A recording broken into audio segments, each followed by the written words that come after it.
오늘은 갈라디아서 2장 말씀입니다. 오늘도 주시는 말씀의 은혜가 우리 안에 넘치기를 원합니다. 1절 14년 후에 내가 바나바와 함께 디도를 데리고 다시 예루살렘에 올라갔나니 계시를 따라 올라가 내가 이방 가운데서 전파하는 복음을 그들에게 제시하되 유력한 자들에게 삿사로이 한 것은 내가 다름질하는 것이나 다름질한 것이 헛되지 않게 하려 함이라. 사도 바울이 기독교인들을 잡아들이기 위해서 다메섹으로 가는 길에서 주님을 만나고 아라비아 광야에 나가서 3년간 엎드렸죠. 그 후에 예루살렘에 갔다가 다시 고향 다소로 돌아가서 8년을 더 엎드린 것이죠.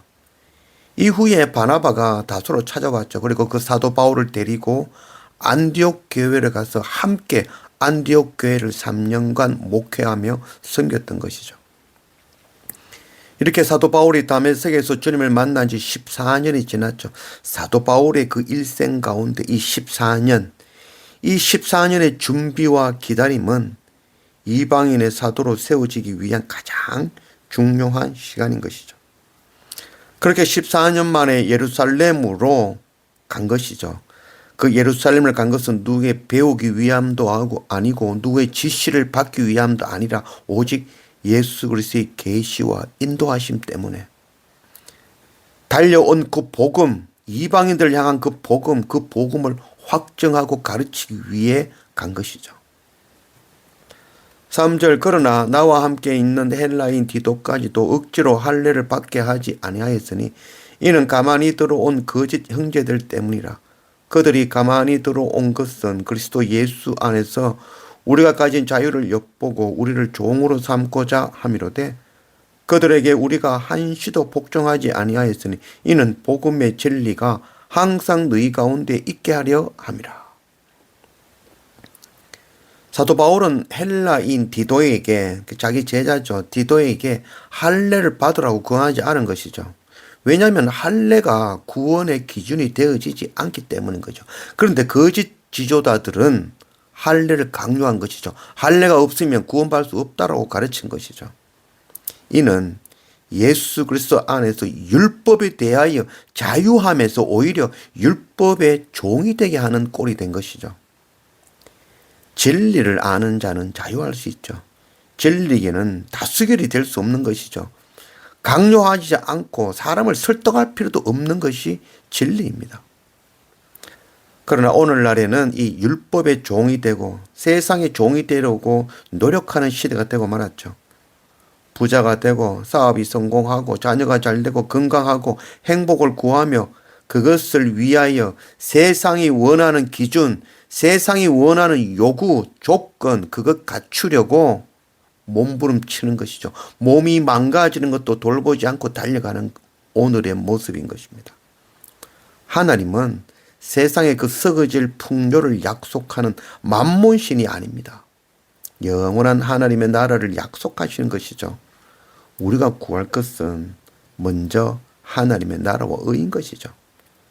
세상 것에 또 율법주의에 종이 되지 않는 그런 우리가 되기를 원합니다.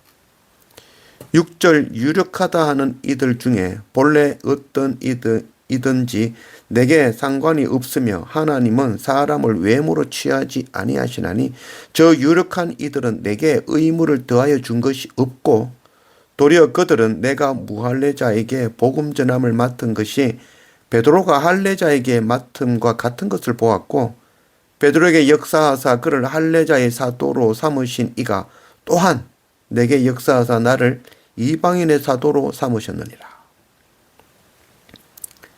사도 바울은 다른 사도들로부터 아무런 제한도 받지 않았죠. 또한 누구도 사도 바울의 사역에 대해서 상관할 수 없는 것이죠. 왜냐하면 그 사도 바울의 사역은 주님으로부터 직접 받은 사명이기 때문인 것입니다. 베드로는 할례 받은 유대인들에게 복음 전하는 일을 맡은 것이죠. 사도 바울은 할례 받지 않은 이방인들에게 복음 전하는 일을 맡은 것이죠. 복음을 전하려고 베드로에게 사도직을 주신 주님이 동일하게 사도 바울에게 이방인에게 복음을 전하게 하시려고 사도직을 주신 것입니다. 율법주의자들은 할례가 기준이고 무엇을 하는 것이 기준이 되며 겉으로 보이는 것이 기준이며 무슨 정이 기준이 되는 것이죠.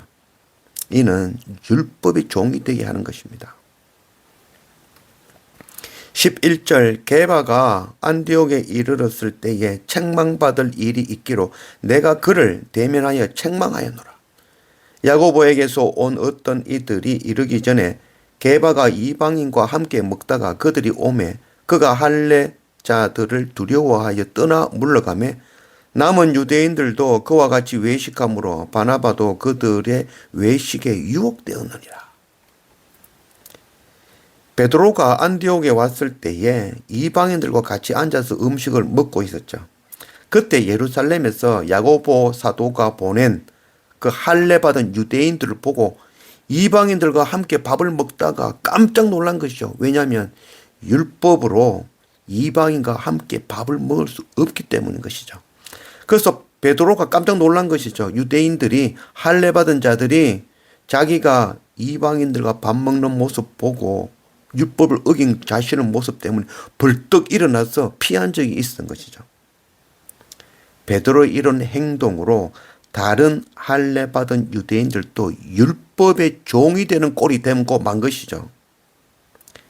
유대인은 유대인인 베드로는 자신은 율법에 자유하면서 그래서 이방인들과 마음대로 밥을 먹을 수 있으면서 정작 이방인들에게는 유대인처럼 되라고 강요하는 꼴이 되는 것이죠. 그래서 이 사도 바울이 베드로에게 강하게 책망한 것이죠. 한 것이죠. 왜 이런 짓을 하냐고. 나는 자유하면서 다른 사람에게는 법의 잣대를 기준으로 제시하는 바로 우리 안에 있는 이중잣대를 책망하는 말씀인 것입니다. 16절 사람이 의롭게 되는 것은 율법의 행위로 말미암는 것이 아니요 오직 예수 그리스도의 믿음으로 말미암는 줄을 알므로 우리도 그리스도 예수를 믿나니 이는 우리가 율법의 행위로서가 아니고 그리스도를 믿음으로써 의롭다함을 얻으려 함이라. 율법의 행위로서는 의롭다함을 얻을 육체가 없느니라. 우리가 의롭다 하심을 받는 것은 율법을 지키고 열심히 하나님 섬기는 행위에서 오는 것이 아닙니다. 오직 예수 그리스도를 믿는 믿음에서 오는 것이죠. 율법의 행위로 의롭다함을 받을 수 있는 사람은 세상에 단 한 사람도 없습니다. 성경에 많은 믿음의 조상들이 나오죠. 한 80여 명이 나오지만 그 누구 하나도 자신의 행위가 온전함으로 선함으로 믿음의 조상이라고 칭함을 받은 자는 없죠. 의인은 없나니 하나도 없습니다. 오직 은혜로 의롭다 칭해 주시는 하나님으로부터 의롭다고 칭함을 받는 것이었죠. 19절 내가 율법으로 말미암아 율법에 대하여 죽었나니 이는 하나님에 대하여 살려 함이라.